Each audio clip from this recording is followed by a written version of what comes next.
My name's Will McKee, and my business background is I worked as an export salesman in North America and Europe for a number of years, and then I became general manager of a company in the liquefied petroleum gas industry in Northern Ireland, and it was taken over by Shell, which was a very good thing for me personally because Shell educated me in business and put me through an MBA.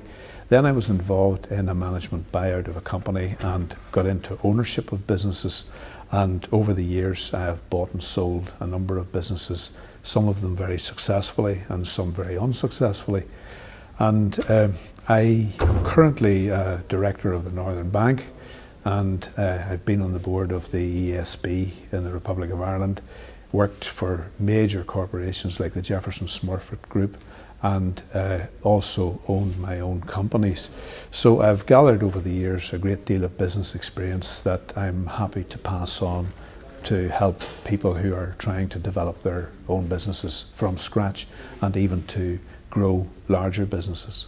It's vital for a leader to have the right people involved in the business, and it is so crucial that I would say it's probably the prime responsibility of a leader is to, as Jack Welch did, to evaluate people and to spend a lot of time evaluating people, perhaps in a very searching way and in a way that exposes their weaknesses, and then you try to help them to cope with the weaknesses.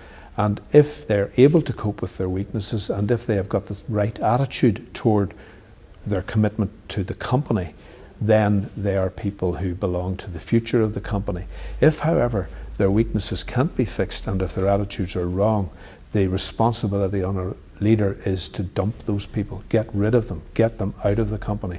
It's probably the single most important thing that a leader can do is to lose the dead weight. The reason why it's often very difficult to be a leader and to be at the top of a business is that it can be a very lonely place. And we all know that teams make things happen better than individuals doing things. For the leader of an organization, it's extremely difficult to put together the right level of teamwork to ensure that things are done in an optimal way, because we're all human. Leaders are human as well. They've got weaknesses, they've got loneliness, they've got fears, they've got threats that they can't cope with. And to be able to deal with all of that requires the input of support and support services. And it requires the input of support not only perhaps at an individual advisory level, it requires the support of interventions such as the Dell Masterclasses, the Made Not Born Masterclasses and roadshows that have provided such help to companies throughout Northern Ireland, and many chief executives are grateful for that type of support.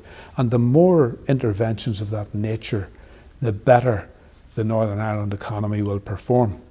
Whether leaders are made or born is an argument that continues. My own view is that no one can make another person a leader. An individual can only make themselves a leader. I don't think you or I or anyone else can make someone a leader. But whenever a person adopts the attitude that says, I am determined to be a leader within the circle of influence that I operate in, then that's when they start on their first day of leadership.